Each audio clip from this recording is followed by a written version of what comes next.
And you guys, I'm gonna go ahead and explain to you guys about boxing. Boxing is like chess, okay? Anybody play checkers, chess, or whatever you want to call it. You have to outthink your opponent. All right. When it comes down to boxing, there's politics, there's metrics, there's who sell the most pay-per-view buys, who want to be the next cash cow, what I'm saying, which is the face of boxing, make the most money and stuff like that. Now, if I was Jerome Boots Ennis, you have to look at what fighters can bring to the table. Okay? Now, Jerome Boots Ennis, and I'm going to say this again, not for the Philly fans. I'm saying the fans in general. When I say it this right here, Jerome Boots Ennis was built wrong. He didn't have a legitimate fan base. His fan base came from old PBC and old Errol Spence fan base. Okay? Jerome Boots Ennis was coming up in the rankings when Terrence Crawford and Errol Spence Jr. were doing their thing. It took, in those 5 years, Jerome Boots Ennis was coming up, and he had an opportunity to fight Terrence Bud Crawford.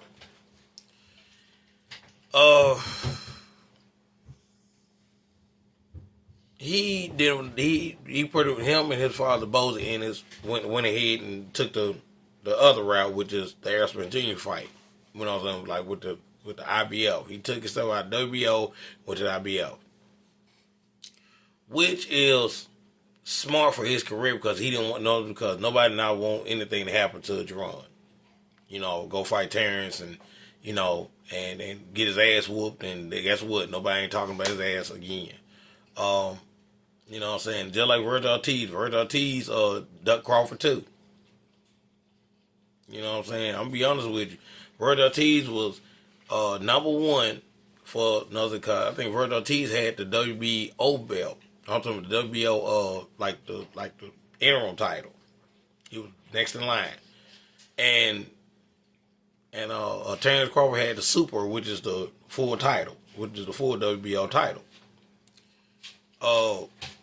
Something happened with Virgil to the point that he turned down the fight, but he also was going through health problems and stuff. He was having a hard time making 147. A lot of things going on with him. So, that happens. So, Arrow were fighting once a year. And Jerome Boots Ennis was chasing Arrow the whole time. Because he was on the Showtime and the PBC side, so he was chasing Arrow. Terrence Crawford and Arrow finally fought. Arrow got his ass whooped, and Terrence Crawford became undisputed champion at welterweight, which is his second undisputed run.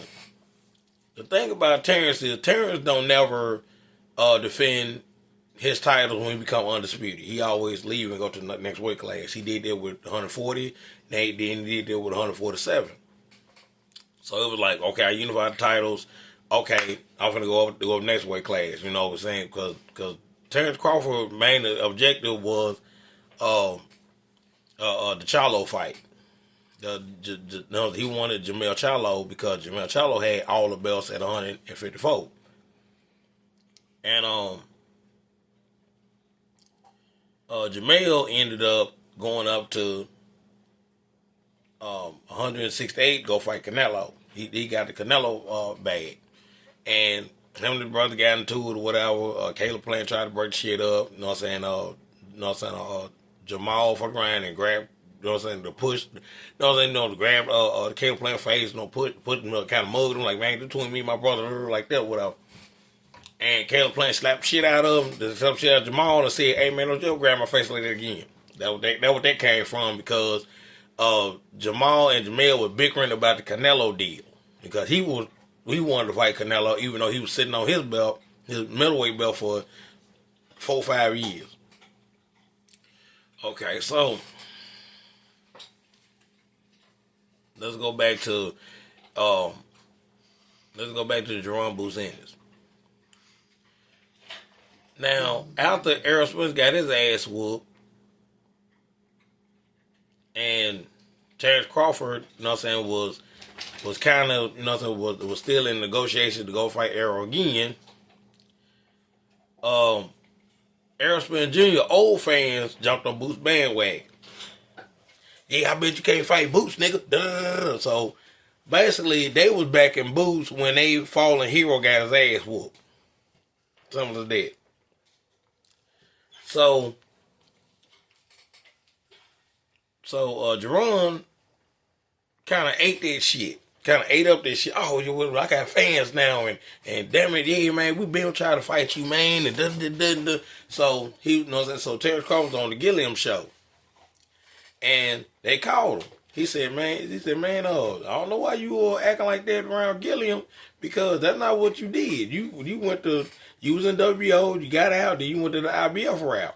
So, man, we been wanting to fight you, man. You know, we want next, man. We want next. Okay, but everybody knows that I'm still under contract to go fight Errol again. Errol already said that, hey, I'm gonna fight this dude again because I ain't like the outcome of the last time we fought. So Errol sat on the contract for like maybe 4 or 5 months, and then pulled out and said, hey, I got an eye injury. I ain't gonna be able to do it. So that let Terrence Crawford sit up for about a year. And then Terrence ended up going up to 154 to go fight Manimov. Terrence didn't knock out Manimov. Everybody started shitting on Terrence about man, his power ain't the same, you know, going up to 154 and da. No. When you sit out for a year, you have a little ring rust. You know what I'm saying? You know, he was out, you know, he was outpointing Manimov, but everybody was looking like, damn, man, he ain't knocking motherfuckers out like he did at welterweight. So, you know, that is what's going on. So everybody kind of shitted on Terrence and made it look like Terrence ain't gonna be able to beat Canelo, you know, going up to 168, you know what I'm saying? You know, keep your ass down now, because, man, the way that you had trouble with Manimov, you know you ain't gonna have no trouble, you know, you gonna have big trouble with Canelo. So that's going on.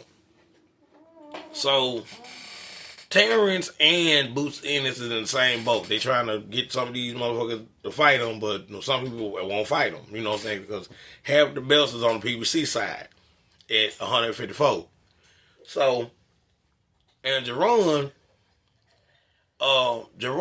used to be with PBC, you know what I'm saying, with Showtime, really. He ended up signing with Eddie Hearn, which is Matchroom. That kind of closed the door on him with the PBC. Because if he would have, you know, they you know what I'm saying, if he would have supposedly stayed, they probably would have gave him that Mario Barrios fight, you know, for the WBO title and the IBF. But he left, and he was like, well, man, you know, he was on that old PBC high. You know, yeah, motherfucker, you know what I'm saying? No, I got fans now. No, you don't. Because, hey, we check this out.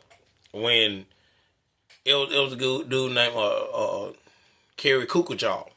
Kerry Kukuchal, I forgot his name. You know, I forgot his last name. You know what I'm saying? When he fought Kerry again, Kerry gave him problems the first time because he couldn't cut the ring off on Kerry. So he fought Kerry again, did some same thing. Kerry gave him a tough ass fight. Everybody that was on his side with the Errol Spence Jr. side or whatever, about, you know, with the old Errol Spence Jr. fans, they like shitted on. They just took off of Boots and like, oh man, Boots, like, damn, Boots ain't what he say he is. No, he never was. It was just the old pissed off Errol Spence Jr. fans jumped on his side to make it look like that he was gonna be, you know, the Roy Jones Jr. and all this other stuff. You know what I'm saying? That's why I was saying he was built wrong. He was built in the wrong way because he is so used to being under the PBC. The PBC have like a witness protection thing going on. It's like they have these in-house fights. You know, all these motherfuckers, you know, they're not championship material. All these motherfuckers are more like tune-ups. If you really look at it. The only reason why PBC was kind of successful in the welterweight because they had most of the welterweights on that side. And Terrence Crawford, and they tried to close the door on Terrence Crawford and his belt. So, well, we seen what happened with that shit. You know what I'm saying? No thing is, PBC started losing money and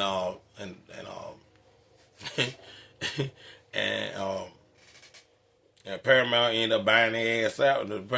Paramount ended up buying Showtime out and pushed PBC out in the cold, and PBC had to go ahead and go to Amazon. So, anyway, well, that story was going on. Now, Boots, on the other hand, Boots don't turn down 2 fights. He don't turn down the Teofimo Lopez fight, and he also turned down the Virgil Ortiz fight. So, everybody looking at Boots like, oh man, this dude ain't trying to do shit, like that or whatever. But I'm going to sit there and say this right here. If I was Boots, I would go fight Teofimo.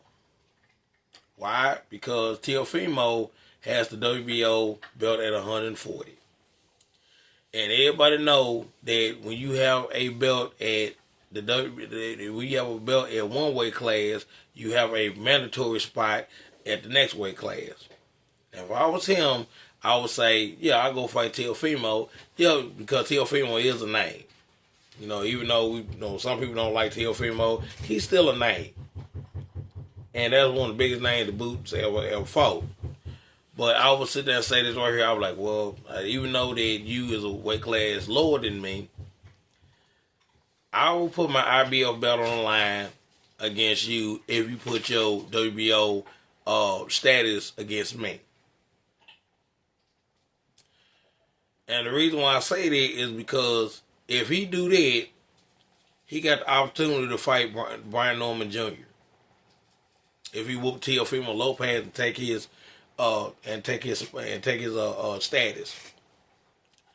Brian, don't say if he whoop Teofimo Lopez and take his status for the mandatory spot for the WBO, there's nothing that Brian Norman Sr. cannot fucking do. You know what I'm saying? It's either vacate or unify. You gotta, you know what I'm saying? The shit is chess, it's not checkers. I will go back to the Teofimo Lopez and say, yeah, I go fight you, but I want that WBO status you got. No, I ain't fucked up about your belt. I'm fucked up about your status. Because every boxing fan know that the WBO president said, I get, you know, it's in every fucking championship clause. Anybody that has my belt, you know, at one weight class can go up to the next weight class and be a fucking mandatory. It's an express lane straight to a mandatory. Go fight. You know, this is what I'm saying. Go fight Teofimo Lopez. Take his mandatory spot for the next weight class, so that way you ain't got no choice but to fight Brian Norman Jr. So you're gonna be mad as hell. Oh, man, that's bullshit. That's how you should send you up. And the thing is, or whatever, the reason why they saying all this shit because he want Brian Norman Jr. to have at least $1 million after taxes. That's what he's saying. But if you go fight Teofimo, take his WBO status for the next weight class up, which is your weight class, and put yourself at rank number 1 for the WBO title, and while you still have your IBF, while you defend your IBF, think about it. I'm your mandatory, and I'm unifying. So you have no choice but to fight me. If you don't fight me, you know what I'm saying, WBO gonna fuck around and strip you for your belt. It's either fight me or vacate. That's what Jaron Boots Ennis needs to start thinking. He got to think like chess. He got to think the game like chess. Either you don't want to fight me, I'm going to go fight your mandatory. and take his status, so that way I will be in the sanctioning body thing. I will pay my sanctioning body fee, go fight him, whoop his ass, take his status, and go fight you next. That's how you become undisputed. You know what I'm saying? The only way to cut off a champion's motherfucking reign is to take away his goddamn resource. Your resources are your opponents. If you start whooping their mandatories and whooping their mandatories and taking their fucking status to be the next to be the champion, I'm literally sandwiching you until you fight me. That's how I would be if I was Boots. You got to think that way. All these boxing channels gonna say whatever the fuck they want to say, but they gonna fuck around and be like, this motherfucker smart. All thing you gotta do is go ahead, go on BoxRec or go on all the sanctioning bodies, mandatories, number 1, number 2, number 3. Go challenge them, whoop their ass, and then put yourself in every fucking sanctioning body. So that way they ain't got no choice but to fight you. The only way to kill the dragon is cut the head off, right? If you go straight to the champion, hey man, I want a title shot. Man, fuck that, man. You ain't give me no money, man. Ain't no money in it. I ain't trying to do that. I ain't trying to do that. Okay. Oh, so you're not trying to do it? Okay. Person Mauricio. What's the next mandatory that your champion has to do? Such. I do it. I go fight him. President Paco. What's the next champion that the you know what I'm saying? No, President Mendoza, I said the president down. President Paco, President Mendoza, and President Mauricio. What are the mandatories that y'all have in y'all sanctioning bodies for y'all champions to fight?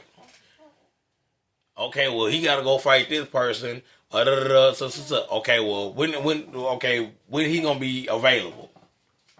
I go fight him. I fight him next. I already took care of my mandatory at IBF. I'm going to fight him next. Teofimo was next in line for a Brian Newman's Jr. fight. That's one fight next. I call up Top Rank.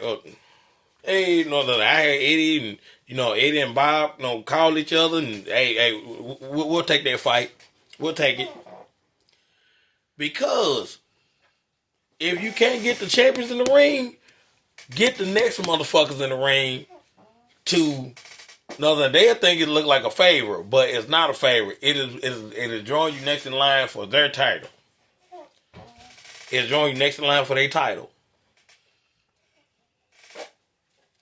It's kind of like a express lane.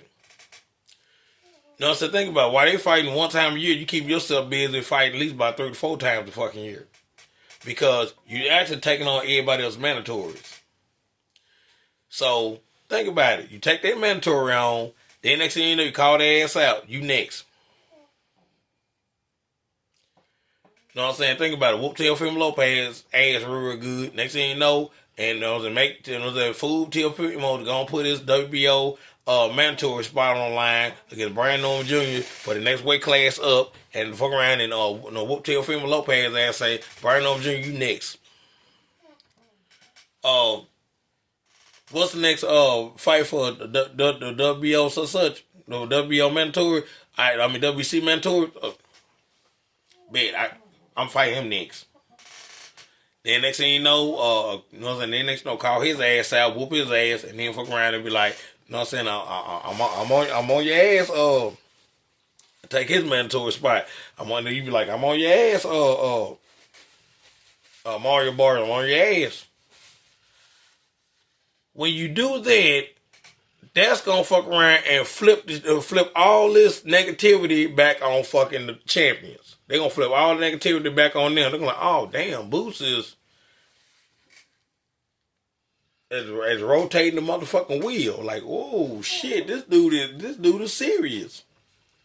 He can't get the ass a ring, but he actually whooping the next best motherfuckers in that goddamn division. So it's gonna make everybody else look like a bitch. It's gonna make everybody else look scary. That's what you have to do. You have to learn how to sandwich people. You have to learn how to, sandwich them, whoop they top pretenders and whoop they mandatories asses, and fuck around and sandwich their ass to fight you, to unify with you. You have to do that. If you don't, then people gonna shit all. People been shitting on Boots for a minute. And I put it like this or whatever. The only way to make a name for yourself, do that shit. Do that. When you do that, good things will happen. That's my opinion. It's your boy Tommy, getting off.